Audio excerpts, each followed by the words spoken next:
Well, the Education Secretary for England, Gavin Williamson, has raised the prospect of fining parents who refuse to send their children back to school by September. Sekretaris Pendidikan di Inggris, Gavin Williamson, telah meningkatkan prospek menemukan orang tua yang menolak untuk mengirim anak-anak mereka kembali ke sekolah pada bulan September. Mr. Williamson said he wanted all age groups to resume their education in the autumn. Williamson mengatakan dia ingin semua angkatan untuk melanjutkan pendidikan mereka di musim gugur. A teaching union said it was the wrong approach to threaten parents who were naturally concerned and needed to be reassured about the safety of their children. Our education editor Branman Jeffries has the story. Serikat pengajar mengatakan hal tersebut merupakan pendekatan yang salah untuk mengancam orang tua yang secara alami khawatir dan perlu diyakinkan tentang keselamatan anak-anak mereka. Editor pendidikan kami, Branman Jeffries, mengisahkannya.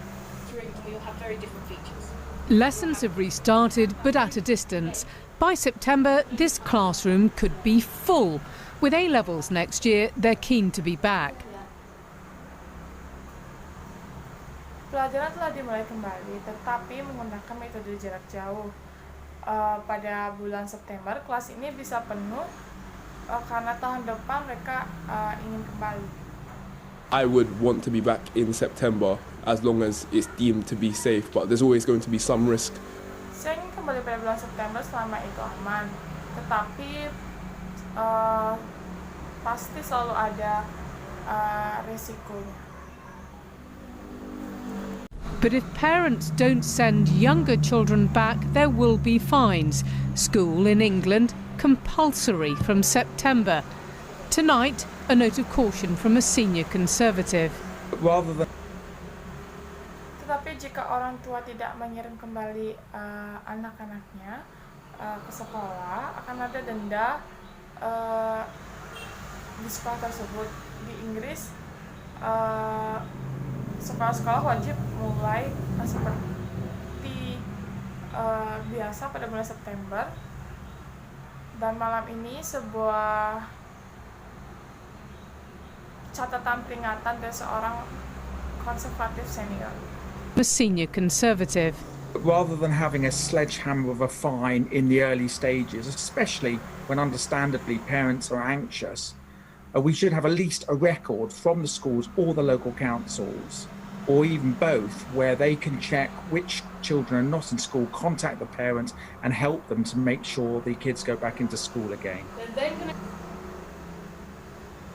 Daripada kita memaksa orang tua di tahap awal, terutama tentang kecemasan mereka yang dapat dimengerti, kita seharusnya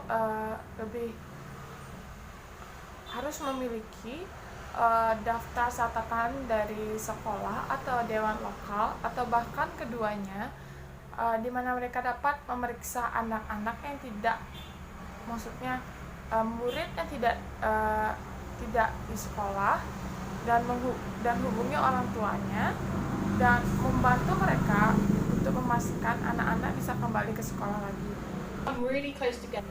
Schools will want to persuade parents first.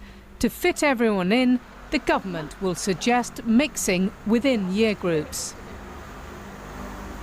Sekolah ingin membujuk orang tua terlebih dahulu agar cocok dengan semua orang pemerintahan dan menyarankan adanya pencampuran angkatan. Jadi ada pencampuran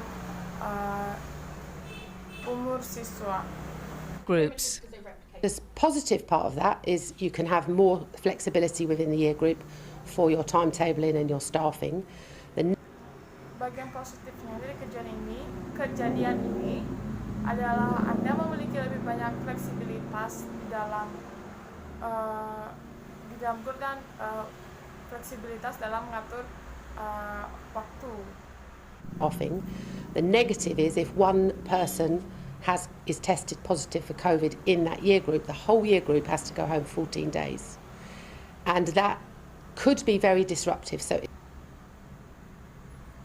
Dan bagian negatifnya adalah jika ada satu orang terkonfirmasi positif dalam satu angkatan, satu angkatan itu harus pulang dan dikarantina selama 14 hari dan itu bisa sangat mengganggu. So if, for example, we have another spike or we just have a few cases locally, that could mean a school is then closed quite quickly for another 2 or 3 weeks. Jadi misalnya kami memiliki lonjakan lain atau kami hanya memiliki beberapa kasus lokal yang berarti sekolah kemudian ditutup untuk 2 atau 3 minggu lagi. What we really would like to see, I think, within our schools is some sort of system whereby apa yang benar-benar ingin kita lihat adalah saya pikir adalah di sekolah perlu ada semacam sistem pengecekan di mana schools are audited according to their need for capital investment and that money invested where there is the most urgent need. Keep going through the practice. di mana sistem pengecekan tersebut sesuai dengan kebutuhan investasi dana utama dan bahwa uang yang diinvestasikan memang pada keperluan yang sangat mendesak. As schools plan to get them back, buildings that are clean and airy are more important than ever. Bronwyn Jeffries, BBC News. Ketika sekolah ingin merencanakan untuk mendapatkan kembali siswanya, bangunan yang bersih dan lapang merupakan suatu pertimbangan yang lebih penting dari segalanya sehingga siswa dapat kembali lagi ke sekolah. Bronwyn Jeffries, BBC News melaporkan.